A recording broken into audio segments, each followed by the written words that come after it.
చిన్న చిన్న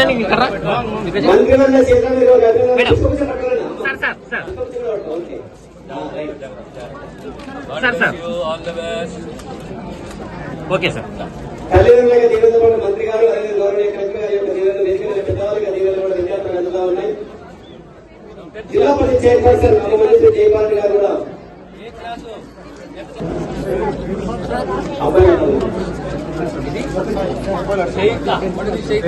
చిన్న చిన్న లడ్డు ఇక్కడ జరుగు మేడం మేడం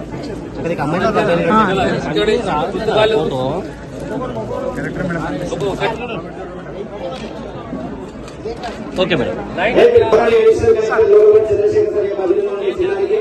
విద్యార్థిని పుష్పగుచ్చాన్ని దుస్తులను పాఠ్యపుస్తకాలు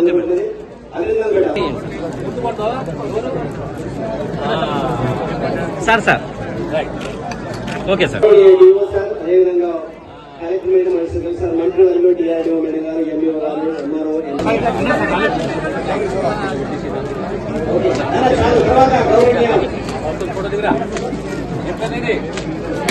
వీరప్ప వీరప్ప ఒక్క నిమిషం.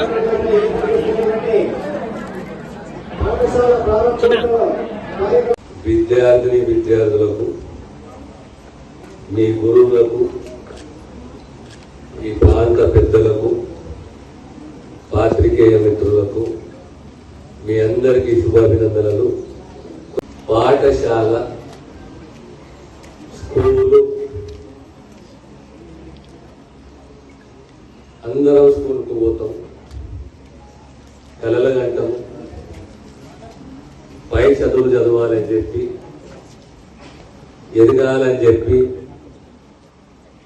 స్థిరపడాలని చెప్పి అందరికీ కలలు.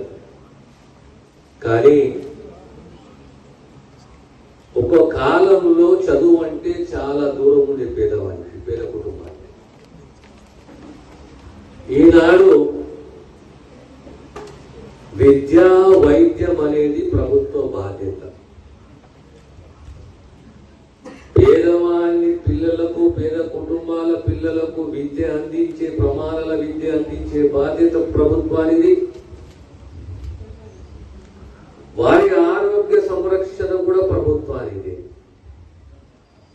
కానీ మనలో కొద్దిగంత ఆలోచనలో మార్పు వస్తున్నది. ఆ మార్పు రాకూడదు. ఏది అంటే మన ప్రభుత్వ పాఠశాలని మనము ఓన్ చేసుకోవాలి, ఇది నాది అని భావన మనకు కలగాలి.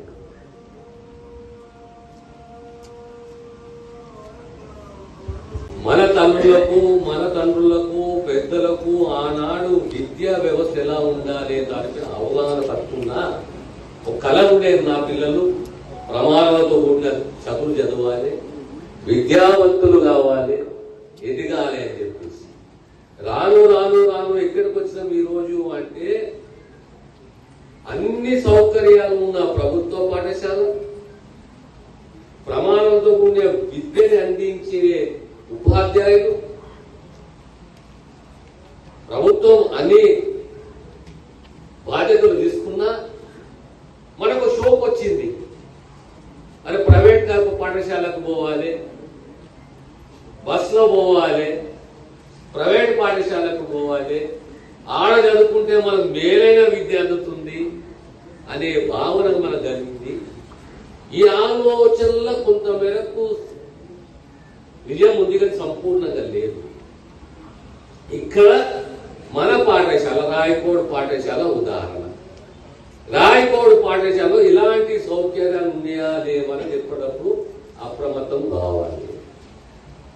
వాష్రూమ్సే కానీ, కంపౌండ్ వాలే కానీ, రోడ్లే కానీ, లేదా పడగాల గోడలే కానీ, లేదా గ్రౌండే కానీ, ఫర్నిచరే కానీ, డ్రింకింగ్ వాటర్ కానీ, త్రాగునీరు వ్యవస్థనే కానీ ప్రతి పాఠశాలలో కనీస సౌకర్యాలు అందించే బాధ్యత విద్యాశాఖది, ప్రభుత్వాన్ని. మన తల్లిదండ్రులు కూడా ఎలాంటి షోకు ఉండాలంటే నా పిల్లల్ని నేను సర్కారు హాస్పిటల్ సర్కారు పాఠశాలకి పంపుతాము. మనకు కూడా అర్థమైతే లేదు. ఒక ప్రైవేట్ స్కూల్కు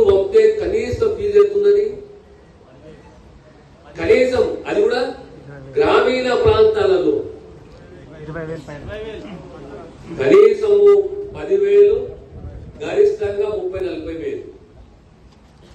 కానీ మీరు అదే ప్రభుత్వ పాఠశాలకు వస్తే ఏం జరుగుతున్నది? మొట్టమొదట మీకు యూనిఫామ్ ఫ్రీ ఉంటుంది. అవునా కదా?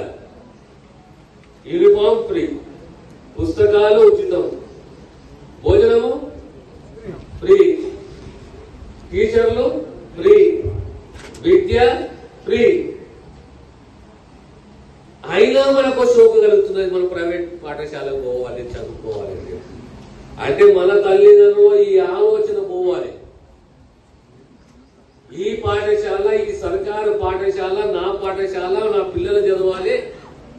ఇక్కడ సర్కారు తప్పిదం ఉన్నా, సౌకర్యం లేకున్నా సర్కారు ఖచ్చితంగా మా పాఠశాలకు, మా ప్రాంతానికి, మా హై స్కూల్ కు, మా ప్రైమరీ స్కూల్ కు కనీస సౌకర్యాలు, మా పిల్లలకు అసౌకర్యం కలగకుండా కనీస సౌకర్యాలు కల్పించాలని తపన మన పేరెంట్స్ ఉండాలి. సో మీ ప్రిన్సిపల్ గారు రాయకోడు హై స్కూల్ కు సంబంధించి ఇవన్నీ సమస్యలు మా దృష్టికి తీసుకొచ్చాడు. త్వరలోనే ఈ సమస్యను పరిష్కరించే దిశగా మా ప్రయత్నం ఉంటుంది. ఇప్పుడు మీ ప్రైమరీ స్కూల్ వ్యవస్థ ఎక్కడ ఉన్నది? అంటే వేరే ఊళ్ళు ఉందా? మళ్ళా అటు అటు అటు అర్థం కాలేదు.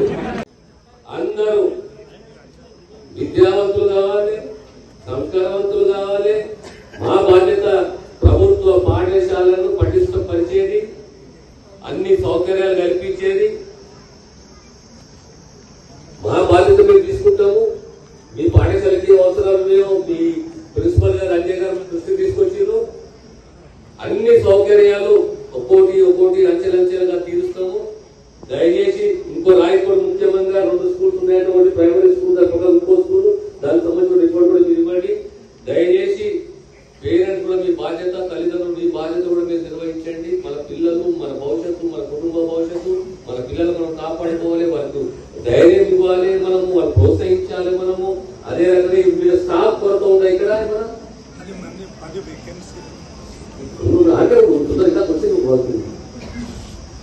ఇక్కడ సైన్సెడ్ పోస్ట్ అప్పచెప్పాలి, వాళ్ళే యూనిఫామ్ లో కుట్టాలి, వాళ్ళే పిల్లలకు అందియాలి అని ఒక ఆలోచన.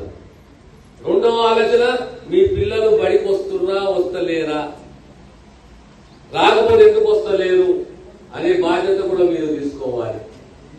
ఉచితంగా పుస్తకాలు అందినాయి. ఇప్పుడు ఈ బడివాట అనే కార్యక్రమం ఎందుకు పెట్టుకున్నాం మనము?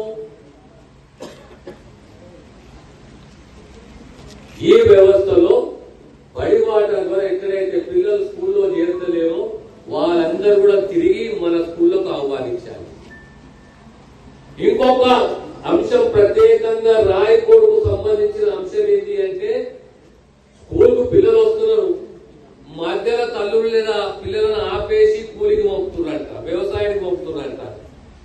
ఇది ఎంతవరకు సమంజసము? ఇది ఎంతవరకు న్యాయము? మన పిల్లలు ఎందుకన్నా మనం కష్టపడుకుంటా మన పిల్లలు ఎదగాలి, విద్యావంతులు కావాలి, సంస్కారవంతులు కావాలి, పై చదువులు చదవాలనే ఆలోచన మనకు కలగాలి. కానీ 8వ తరగతి, 6వ తరగతి, 10వ తరగతి వచ్చే వరకు ఇక్కడ స్కూల్ కు పోకు అవసరం లేదు, నువ్వు కూలి చేయంటే అది చాలా పెద్ద తప్పు. మన పిల్లల జీవితాలతో మనం ఆడుకుంటాం. ఇక పిల్లలకు సంబంధించి మీరు కూడా కలగనాలి. మారిన ప్రపంచము, ఆలోచన విధానంలో మారాలి. నేను కూడా స్వతహాగా బ్రతుకుతాను, నేను చదవగలుగుతాను, నాకు ఆ మేధస్సు ఉన్నది, ఆ ధైర్యం ఉన్నది, ఆ తెలివి ఉన్నది. ఒక రాయకుడే కాదు, సంగారెడ్డిలో పోయి చదువుతాను, హైదరాబాద్ లో పోయి చదువుతాను, పై చదువు చదువుతాను అనే స్థైర్యము, ధైర్యము, ఆలోచన మీకు కలగాలి.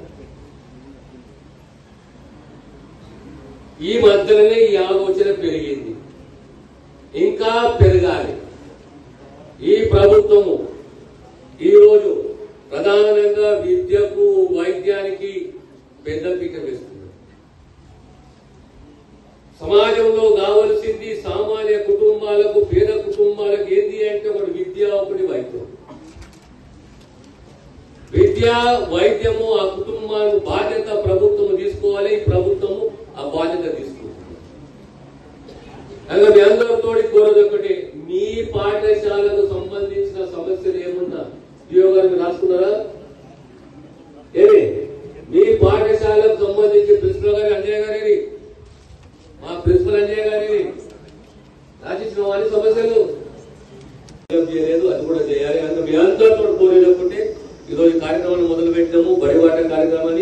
అందరూ కూడా మన మిత్రులు, మన స్నేహితులు, మన ఊళ్ళో మన పిల్లలు ఎవరైనా ఆ బడికి పోతలేరు, బడికి వస్తలేరు అంటే వాళ్ళని సంధ్యానించుకొని ఉద్యోగించుకొని మన బడిలో చేర్చుకునే దిశగా మన అందరి ప్రయత్నం, ప్రిన్సిపలే గాని, టీచర్లే గాని, పేరెంట్సే గాని, తల్లిదండ్రులే గాని, ఇక్కడ నాయకులే గాని, ప్రజాప్రతినిధులే గాని, పెద్ద మనుషులే గాని, వీరందరి యొక్క బాధ్యత ప్రధానంగా మనకున్న బాధ్యత ఏంటంటే మన ప్రభుత్వ పాఠశాలను మనం ప్రతిష్టపరిచే విధంగా గట్టిగా మన పాఠశాలను కాపాడుకునే దిశగా మనం ఓన్ చేసుకోవాలి, మనం ముందుకు పోవాలి.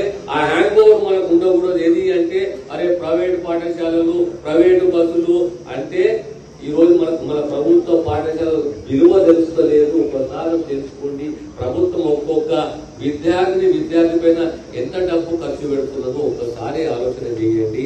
రేపు పొద్దున మన పాఠశాలను మనం బలపరుచుకోవాలి, పట్టించపరచాలి. ఆ దిశగా అందరం కూడా కలిసి కట్టుగా ముందుకు పోదామని చెప్పి తెలియజేస్తూ మరొకసారి ప్రత్యేకంగా